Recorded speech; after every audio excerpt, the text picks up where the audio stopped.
उत्तर प्रदेश के बलरामपुर ज़िले के चर्चित मदरसा फ़खरुल उलूम में प्रबंधन और प्रधानाचार्य के बीच चल रहा विवाद एक बार फिर सुर्खियों में है। मदरसे के प्रबंधक नूरुल हक खान के पुत्र और मदरसा सोसाइटी के जनरल बॉडी के सदस्य शोएब खान ने दावा किया है कि प्राचार्य अब्दुल वहाब को निलंबित किया गया है और यह कार्रवाई पूरी तरह से नियमों के अनुसार ही की गई है। वहीं उन्होंने रजिस्ट्रार मदरसा बोर्ड और जिला अल्पसंख्यक कल्याण अधिकारी डीएमओ के आदेश को अधिकार क्षेत्र से बाहर बताया है। उन्होंने कहा कि एक बार रजिस्ट्रार और डीएमडब्ल्यूओ के ही आदेश पर इन्हें निलंबित भी किया गया था और नियम संगत रूप से इस मामले में जांच के बाद ही कार्रवाई की गई थी। अब बोर्ड की रजिस्ट्रार अंजना सिरोही अपने अधिकार क्षेत्र से बाहर जाकर बिना किसी नोटिस या हमारी जानकारी या हमारा पक्ष लिए बिना एक पक्षीय आदेश पारित कर रही हैं, जबकि हाईकोर्ट और सुप्रीम कोर्ट ने इस तरह के मामलों में कई तरह के आदेश दे रखे हैं और इस तरह की कार्रवाई पर रोक लगा रखी है। शोएब खान ने बताया कि हमारे पिताजी नूरुल हक लगातार बीमार रहते हैं, लेकिन जब वह 2007 में मदरसा फ़खरुल उलूम के मैनेजर के पद पर तैनात हुए, तब से लेकर अब तक मदरसे का संचालन उन्हीं की देखरेख में होता रहा है। जिस सोसाइटी से यह मदरसा संचालित होता है वह 2021 में निर्वाचित प्रबंधन समिति 2026 तक वैध है। हाईकोर्ट के आदेश के अनुसार रजिस्ट्रार या डीएमडब्ल्यूओ को हमारे मैनेजमेंट में हस्तक्षेप करने का अधिकार नहीं है। इसके साथ ही यही बात उत्तर प्रदेश मदरसा अधिनियम 2016 भी कहती है। शोएब खान ने कहा कि प्रधानाचार्य अब्दुल वहाब पर पहले भी कई गंभीर आरोप लग चुके हैं और उन्हें कई बार निलंबित किया जा चुका है। उन्होंने बताया कि साल 2025 के मार्च 21 पर रजिस्ट्रार के आदेश पर डीएमडब्ल्यूओ के मार्गदर्शन में इंक्रीमेंट से संबंधित मामलों पर स्पष्टीकरण मांगा गया था। नोटिस देने के बावजूद प्राचार्य अब्दुल वहाब ने जवाब नहीं दिया, जिसके बाद नियमानुसार निलंबन की कार्रवाई की गई थी। तभी से वह निलंबित हैं। प्रबंधन पक्ष के अनुसार कार्यवाहक प्रधानाचार्य सादिक हुसैन द्वारा हाल ही में अवगत कराया गया कि रजिस्ट्रार द्वारा मुकदमा दर्ज करवाने और मदरसे की मान्यता को निरस्त करने का निर्देश जारी हुआ है। इस पर प्रबंधन समिति ने आपत्ति जताई और कहा है कि रजिस्ट्रार को ऐसा आदेश देने का कोई अधिकार नहीं है। जब उनसे पूछा गया कि क्या रजिस्ट्रार का आदेश प्रबंधन को भेजा गया, तो उन्होंने कहा ना ही हमें आदेश की कोई कॉपी मिली है, ना ही इस संबंध में कहीं भी कोई पूर्व सूचना दी गई है। केवल कार्यवाहक प्राचार्य से जानकारी मिली, जबकि हमारी सोसाइटी और प्रबंधक का पक्ष लेना या उनकी बातों को सुनना भी नियम के अनुसार है और यह आवश्यक भी है। यह बातें नियमावली और न्यायपालिका के आदेशों के खिलाफ है जो रजिस्ट्रार के द्वारा आजकल यहां पर की जा रही हैं। अपने प्रबंधक पिता की बीमारी से जूझ रहे शोएब खान ने यह भी स्पष्ट किया कि मदरसे के वेतन आहरण से जुड़ी धारा 12/25 केवल वेतन भुगतान के लिए होती है, न कि प्रबंधन को भंग करने के लिए। यही कार्रवाई अब तक मदरसे के प्रबंधन समिति पर की गई है, जिसके लिए हमने अपील कर रखी है। उन्होंने बताया कि हमारा चुनाव 2021 में हुआ था, जो 2026 तक वैध है। किसी भी न्यायालय या किसी भी अधिकारी ने उसे अब तक निरस्त नहीं किया है। सदस्य ने आरोप लगाया कि सस्पेंडेड प्राचार्य अब्दुल वहाब 2018 से ही मदरसे में विवाद का वातावरण बना रहे हैं और अपने पद का लगातार दुरुपयोग कर रहे हैं। उन्होंने कहा कि जब हम सुधार की कोशिश करते हैं तो वह बौखला जाते हैं।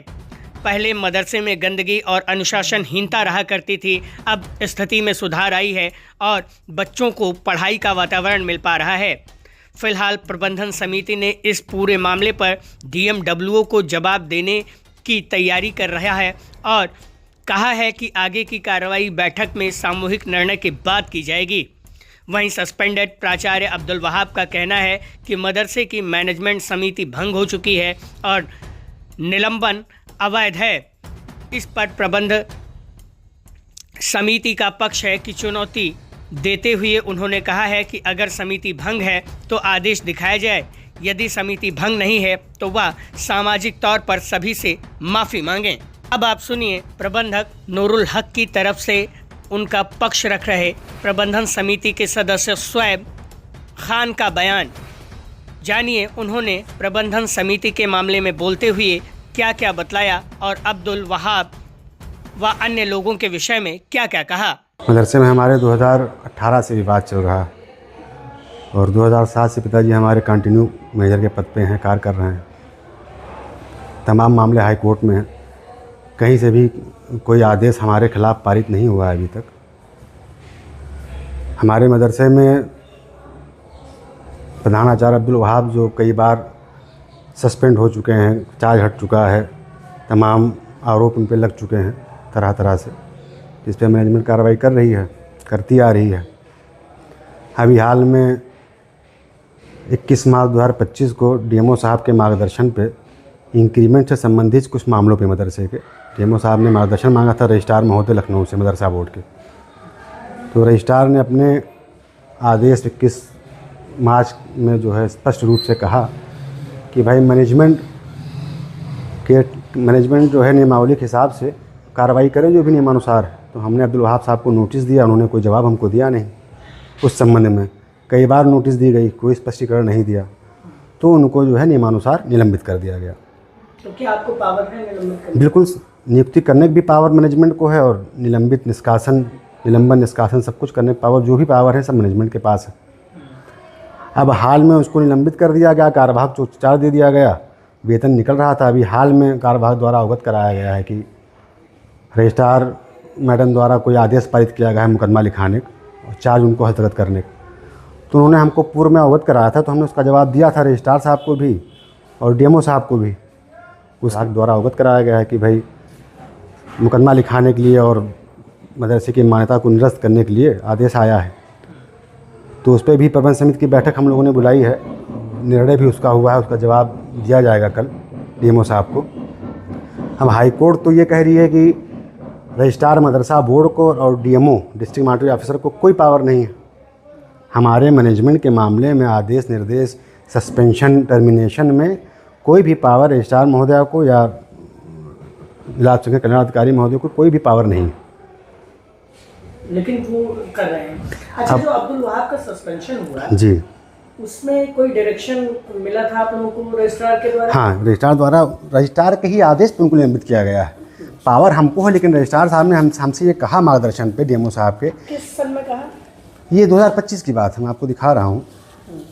उन्होंने कहा कि भाई डीएमओ साहब ने जब उनसे मार्गदर्शन मांगा इंक्रीमेंट के मामले में मदरसे की टीचरों के, तो उन्होंने स्पष्ट आदेश किया कि भाई जो भी 2016 में है नियमावली में 2016 के, उसके हिसाब से मैनेजमेंट कार्रवाई करे। तो हमने उनको नियमानुसार नोटिस देते हुए और निलंबित कर दिया। अब वो ना हमारे जांच समिति के समक्ष उपस्थित हो रहे हैं, ना अपना पक्ष रख रहे हैं और ना कुछ कर रहे हैं। वो भाई वहाँ से सुनवाई करवा रहे थे, हमने जवाब दिया। हाल में जो ऑर्डर पास हुआ उसको हमको कोई जानकारी ही नहीं है। ऑर्डर पास किया गया जी, क्या उस ऑर्डर के पास होने से पहले या उसके बाद में कोई कॉपी मैनेजमेंट को भेजी गई आपके वालिद साहब को? ना कुछ नहीं भेजी गई, कुछ नहीं, हमको कोई सूचना नहीं है। कार्यवाहक द्वारा ही हमको सारी बात अवगत कराई गई है। अच्छा, कार्यवाहक प्राचार्य द्वारा आपको जी अवगत कराई गई। तो ये मुकदमा अगर लिख जाएगा तो जो है क्या होगा और किस जुर्म में मुकदमा डीएमओ साहब या रजिस्ट्रार साहब कार्यवाहक पे या मदरसे के ऊपर या मदरसे की कमेटी के ऊपर किस जुर्म का मुकदमा लिखवाएंगे, जब उनको कोई राइट ही नहीं है। भाई नियमावली तो यही कहती है कि उनको कोई पावर नहीं है। हाई कोर्ट भी यही कहती है, तमाम आदेश हमारे पास हैं हाई कोर्ट के, तमाम डायरेक्शन हैं, जिसमें कहीं भी इनको कोई पावर नहीं रजिस्ट्रार साहब को, रजिस्ट्रार महोदया को, न डीएमओ साहब को हमारे मदरसे में मैनेजमेंट के मामले में इंटरफेयर करने। तो आप अब चाहते क्या हैं और आगे की क्या? अब हम तो यही चाहते कि भाई जो भी निर्णय मैनेजमेंट लेगी हम उसी हिसाब से कार्रवाई करेंगे। हम अकेले खुद के निर्णय पर तो जा नहीं सकते।